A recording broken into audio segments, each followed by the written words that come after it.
think that freedom is something that exists solely in your mind. Sa tanyag ng buhay ng sangkatauhan, ang kalayaan ay isang sinulid na dumaraan sa ating buhay, nagdadala ng liwanag. Ang kalayaan ay nagbibigay lakas sa mga individual na mangarap, lumikha, at humubog ng kanilang kapalaran. Ang maling paggamit ng kalayaan ay maaaring magbunga ng hindi pagkakaunawaan at magdulot ng kaguluhan. Kung meron mang positibong epekto ang kalayaan, mayroon din itong kaakibat na negatibong epekto. And who will, or can, set limits to our onward march? Ang kalayaan ay mayroon ding magandang naidulot sa ating buhay. Gaya ng malaya tayong gawin ang gusto natin. Gayunpaman, kasama ng malalaking kapangyarihan ay ang pagiging responsable.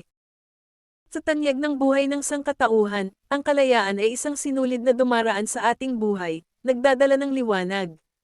Sa ating pagtahak sa komplikadong palabigasan ng epekto ng kalayaan, naway tandaan natin na ang kahalagahan ay nasa responsableng at may empatiyang pagsusuri ng ating kalayaan.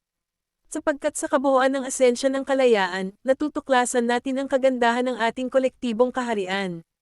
Dahil sa responsableng paggamit sa ating kalayaan, maiiwasan natin ang girian at nakakatulong pa tayo sa pagpapanatili sa kaayusan ng ating komunidad.